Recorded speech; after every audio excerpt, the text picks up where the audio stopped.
Okay, Money Trees Part 3. This is a series that I'll keep continuing. This is for the expensive sets. The newest member for this video and the highlight will be the Unique Melody Amber Pearl, which is a limited edition set that only comes with the K and DAP, which is really weird. Annoyed me at first, but I'm quite pleased with it. It's ridiculous in its price, but a lot of sets that are in this price range would be considered ridiculous. But I like the hobby and I'm satisfied with my purchases. Before we continue, let's always keep the music front and center, visually and also in our minds. This is the track list that I use always.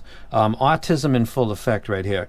These are in the middle line, you can see what I'm listening for, like the spoons and spoon man between 56 seconds and 1 minute and 4, and 3 minutes 8 seconds and 3 minutes 28, which has also got the vocalist going on at the same time, so you can see the track, the item that I'm listening for, or items, and then where it occurs within. This is very, very important. This is like the Rosetta Stone. I listen to other music that I will cite specifically, but those are automatic, and all sets are used and evaluated with that list, and there is no deviation from that, and it's also got to come out of the ADI 2 DAC. You see that cable, that's there because I had to switch the Amber Pearl off of its amazing, excellent cable that I'm totally satisfied with, but I don't have 4.4 for the ADI 2 DAC, so I had to switch it to what came with the Fat Frequency Maestro SE because it's 3.5. So all listening impressions that I'm talking about today with the Amber Pearl are not with the stock cable, they are with the one that came with the Fat Frequency, because it's got to be coming out of the ADI 2 DAC to actually compare it to the other sets. This is a Money Trees video. So the Loki is a $3,000 set.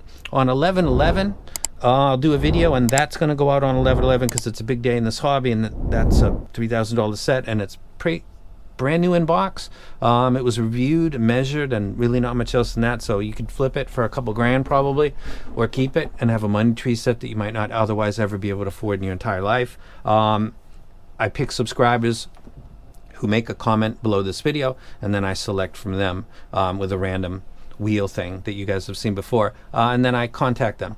So that's how that works. So that's the music that I listen to.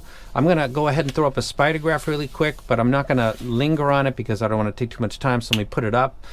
This is how I see these sets. The Grand Maestro was not included because it's such a departure with the dynamic driver and the amount of bass in some configurations that it would take the bass automatically, so I'll take that out of there, and I put the Bird in there even though it's not recently a set, but the Amber Pearl, the Subtonic, the Bird, the Multiverse, I think are all sets that, in my mind, they could be compared on a spider graph, so I went ahead and did that. I'll go ahead and take that down, but you can stop and pause on that and look at it at your leisure. Let me put up the border if it's not already up.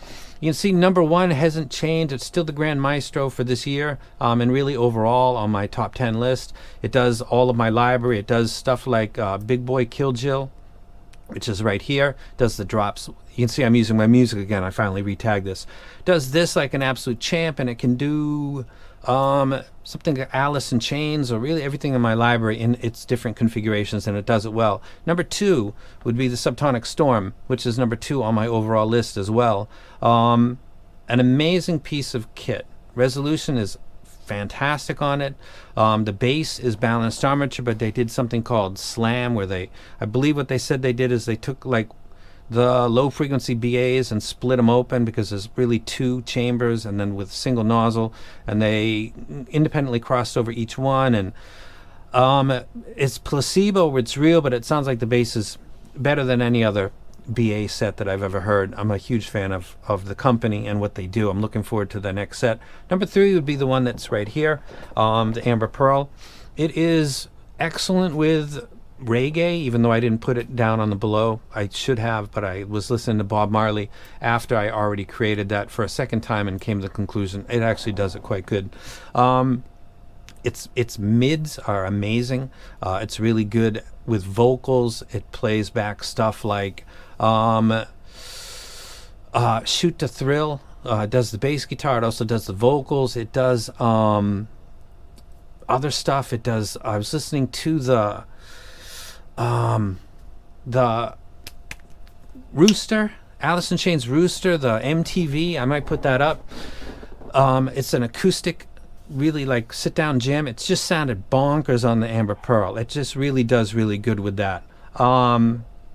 The next one would be number 4, which would be the Monarch Mark III, which is a set that I like, though I wish the bass is borderline. I wish it was a little bit better. There's a dog barking in the background. Hopefully it doesn't become a problem.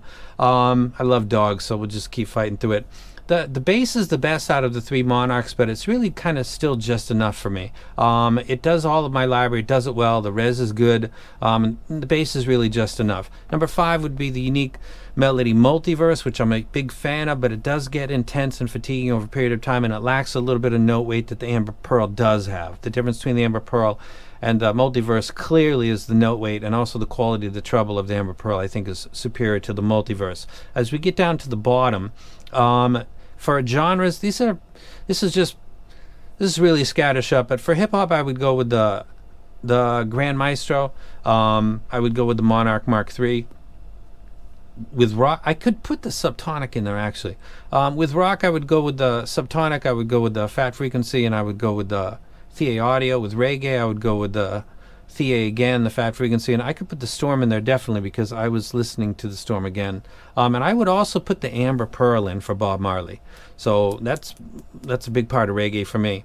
It actually does it quite good. For classical, I would definitely go with the Multiverse, the Amber Pearl, and the Subtonic Storm. The Subtonic Storm being the set that adds a little more musicality through the warmth of the mid bass, but it doesn't deteriorate the bass penalty that is on the mids. Whenever you lift up the mids, you degrade to some extent, even slightly, the quality of the mids. It's a calculation that you just can't avoid because of the perception in your ears.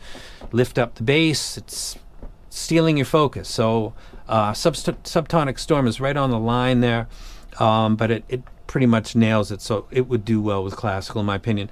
Technical rankings. Now technical, I gotta say every time, technical resolution to this reviewer's mind is the ability to perceive subtle nuances within tracks that are mastered well and you know exist, but you only sometimes pick it up, and when you do, you kind of like, oh, there it is, or that sounds great, or the finger slide on D by Randy Rhoads is just popping, it's coming right out like I'm in the studio with him, and other stuff doesn't do it, but it sounds good. But there's a different level for the sets that have really good technical ability or high resolution, and that would be, for example, the finger slides on Randy Rhoads D for me, amongst many others. Tech rankings, I would say that the Amber Pearl is the boss. New toy bias plus the price plus rationalization, calculate all of that, it is legit. They did really sit down and tune this, and didn't tune it to a graph. They sat down, Unique Melody and Kane together, and came up with this, and they did a fantastic job. Second would be the Subtonic Storm. It's a close second. I think sometimes that mid bass the purist for the mids might find it unnaturally warm for female vocals or something like that, but I think technically it's a beast. It's number 2. Number 3 would be the Grand Maestro. Even in its best configuration, though it's my favorite set overall, it doesn't have the same level of technical ability as the Storm or the Amber Pearl, in my opinion.